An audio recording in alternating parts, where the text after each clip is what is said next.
news and notes to the coaches and players for America's team, let us go inside the Stars on 105.3 The Fan. And we do that here on your official home of the Dallas Cowboys with our insider Bobby Belt attending Cowboys practice all week long on DFW Sports Station. We got a lot of Cowboys news to get to, including the Jerry Jones Netflix release on August 19th. It is the Dallas Cowboys, America's team, the Gambler, and his Cowboys. You got that. Trayvon Diggs says he's aiming for week 1, and we're going to get the LA Rams in Oxnard. All of that as we go inside the Star. Yeah, it was a busy day yesterday. I was surprised by the way we got that announcement of the release date because I know it's not done yet. And so anytime they put a release date out for anything that's not actually finished yet, I'm always surprised by. Well, weren't they always like? They had a target range. Yeah, roughly. but I'm talking about TV shows. Doesn't South Park write it the week of? Yeah. South Park's turnaround time, the way that they're able to do things is nuts. And I imagine Hard Knocks in season is probably a quick turnaround where they're doing things last second. I know one episode of Vanderpump Rules, I think Scandival, they were editing last second, I believe. Rest in peace, Vanderpump Rules. All right, so out at Cowboys Minicamp yesterday, the top headline was Micah Parsons. So Micah, we had anticipated Shocker. He wasn't going to do anything on the field, was the anticipation. He had said, I might go out there Wednesday, do some stuff if my back isn't tight. And it's like, all right, just say you're holding in, dude. But he's out there, he's watching the D-line drills. They were inside, and he's got his beanie on. Does not look like he's going to be doing anything. And then you see him just kind of looking around, and he kind of waves at somebody, and one of the equipment guys comes over, hands him a helmet. He takes off his beanie, puts the helmet on, and he goes, get out of the way, I'm getting in there. And he got in the defensive line drills. And it wasn't just that. The way it works, they got the 2 guys there, and it's this competition, basically. They will snap a ball or simulate snapping a ball, and you're supposed to get off and go through the bag. And it's like this, all right, let's see who's off the ball quicker. And so it's like it becomes this little competition. Micah had them do it 3-4 times in a row. And I can't remember who he was doing it across from, but he did it, and he goes, no, back again. And then he went back, and so you could tell he's been itching. Were you guys scurrying when you're like, oh my God, Micah, what's Micah doing? So he had to be. It's like that cockroach in the hallway. The one Choppy's not even killing. He's just brushing down the hall. Hey, I wanted everybody to see it. Look at this guy. He wants to do his Nat Geo. Narration of the cockroach. The cockroach in the Americas in north of downtown lives a good life. So it was. It's funny when that kind of thing happens. It depends on how obvious it is to everyone. If Micah's slipping on his helmet and they got all these different position groups, then you're kind of quietly just like, don't look like I'm panicking too much to take this photo. Let's make sure I get the only photo of Micah slipping this on. If it's something where, all right, it's happening right in front of you, you're communicating, you're saying, hey, do you see this? So-and-so's doing this or whatever else. This one was, everybody could kind of tell. And so you're just quickly over there like, oh, let's get a shot of Micah because we don't know how long this is going to last. But he stayed out there for the next 2 or 3 drills they were doing. When they went to team period, he came off the field, didn't participate in that, but he couldn't help himself. He loves ball too much, Sean. 2 questions. 2 questions. Number 1, did David Mulugeta know that this was happening? Micah's super agent. And number 2, did anything that Micah and Jerry discussed the day before kind of nudge Micah or inspire Micah to get out there on the field and show old Jerry I am worth that $40 million plus? I tagged David Mulugeta on Twitter and said, I bet David Mulugeta is having a stroke right now, having a heart attack, near pass out. I would guess David Mulugeta knew it was possible that he was going to work. Micah, I don't think is generally going to step out and if they've had an agreement of you're not doing anything, I don't think Micah would have just done it. I think he knew it was possible. Jerry, I don't think anything would have pushed Jerry. In fact, my conspiracy theory in my head was the Cowboys being under the impression he wasn't going to do anything, because I think that has been their impression in large part. And maybe, David and Micah, they talk a little bit and they go just, throw the helmet on. Just get him just out of nowhere. Just run into a drill, get them all excited, and then just step back out or whatever. And get some buzz going about you being out there and you looking like, oh man, this is the kind of guy that I am. I'm so competitive. I couldn't even sit this one. I thought that was more possible, but he definitely, if he was acting and that was calculated, he played it off well. I think the reality is he did just get an itch and went, I need to get in here, and the competitiveness kind of got to him. Yeah, I mean, look, I think the agent would have an issue if he was like doing like team, if he was in teams. Was he running? What speed percentage was he running? So he was doing drills that like simulate coming off the ball both times. So he wasn't like doing full sprints or anything. He was just doing like down in a stance and then bursting off the line and then running around a bag. And then he ran around a hoop. So like he did a 75%? hoop drill. Yeah, just he definitely was exploding out of his stance. So I mean, but that was it. If he gets hurt there, that was a ticking time bomb anyway. It was going to happen. No. Oh, absolutely. There was no risk of injury in that. And you don't do it before you sign your deal. See that you don't do it. That athlete.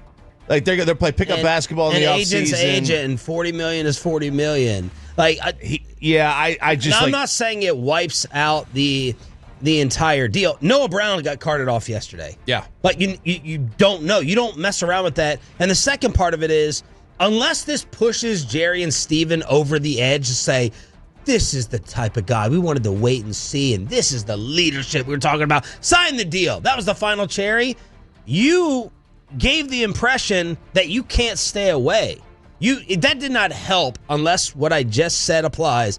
That in no way, I don't know whether I don't know how much it hurt, but that in no way helped the appearance or thought that Micah Parsons is not going to come around your football team or participate when you're trying to win games. Yeah, I don't know that it changes the negotiation at all. Like, he was always going to play week 1, and he was never going to sign before camp because the Cowboys aren't going to do that. The Cowboys are going to make him wait till August, whatever. They're going to fart around with this thing like they always do, whether it's Dak week, opening night or opening day or CD or Zach. What if he blew his knee out? You still think they're just signing him before the season? I mean, they might. They did with Dak.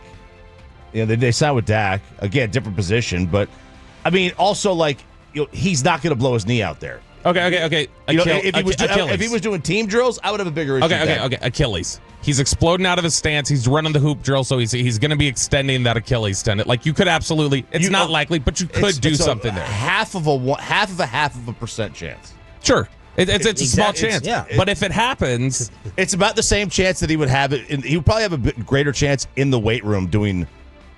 I would also doing any kind of explosive weight activity. I would also say like exploding out of your stance like that though, like pushing off of that, and then it's the first time you've done field work. Those first few reps are going to be some of the higher percentage chances of. I'm not you're back saying out it's there. going to happen. I agree with the percentage that you're talking about. All I'm saying is if you don't go on the field, there's a 0% chance of it happening. And like there's a 0% chance there. I'm saying like, it could still happen in the weight room. Like he would have if that Achilles rips in 75%. It's a compromised one anyway. It probably would have been injured in the gym. Well, like you say, I think it does potentially. It's twofold. Like you say, either they look at it and go, "Man, we needed to see the competitor show his commitment," and this pushes us this way. The other end of it is Dallas sitting there going, "Gotcha.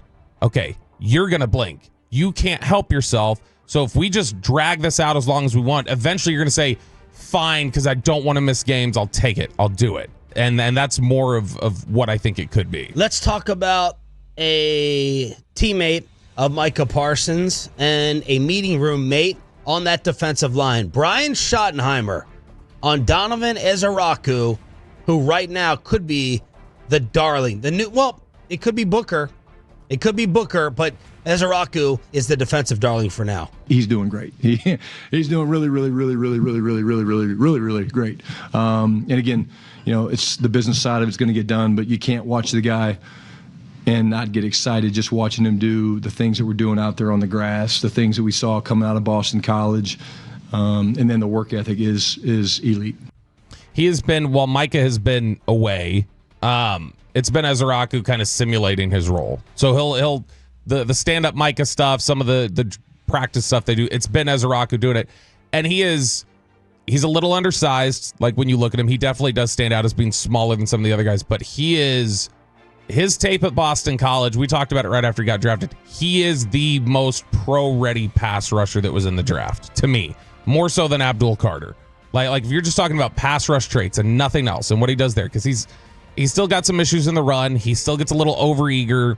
Because he's smaller, he'll try to dip under guys, and that gets him washed out of the play a lot of times whenever a tackle can get their hands on him. But from just pass rush traits, he has a complete toolbox. He's a great athlete, and he knows how to get to the quarterback. And that's why I think for him, you're looking at rookie year, he's going to be probably minimum 6 sacks. I think it was Broadus on G-Bag who said they really feel like they stole one. Like they're giddy. They're giddy inside the building. I think it was Broadus. Yeah, Ezeiruaku was a guy who they thought was going to go in the first round. Not that they graded him there, but they thought teams were going to take him in the first round. That's where he was projected to go. A lot of teams were surprised he was there on the second day. And I think for the Cowboys, they entered day 2 with a handful of guys where it's like, if one of these guys falls to us, we're happy because we got to wait 14 picks or whatever it was. And Ezeiruaku was on that list of, I think, like 5 guys. And when he got down there, it's like, easy pick. Don't even have to think about it.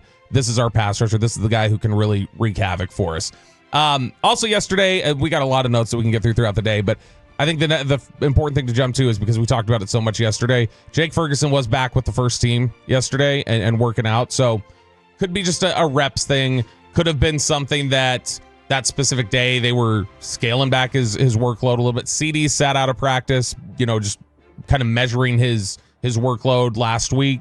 So if you look at Ferguson and say, hey, we want you out there. CD sat out last week. Yeah, he sat out a practice last week. So Ferguson yesterday, he was out there. He actually had a really good day. He had a couple catches in 7-on-7 for touchdowns. He and Dak connected on some of the seam throws. But he was good yesterday. And the little bit we saw him on Tuesday when he was with the second team, he didn't look good. So could have just been he was under the weather or something like that. And Ferg talking about what we've all been talking about, coming off his disappointing 2024. I mean, yeah, my knee hurt for sure. The concussion was weird, but I've said this before, if I'm out in the field, I should be able to give it my all. So I definitely wasn't satisfied with how I played the whole year last year. I don't think I've ever played a full season and not scored a touchdown.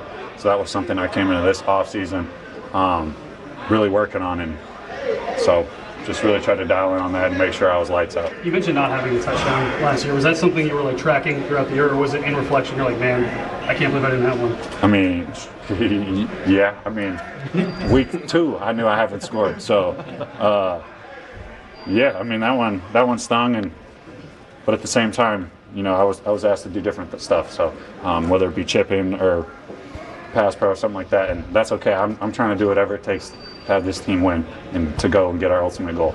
So whatever they need me to do, it was kind of just a personal thing, probably get over that hump. But at the end of the day, yes, I do want to score touchdowns.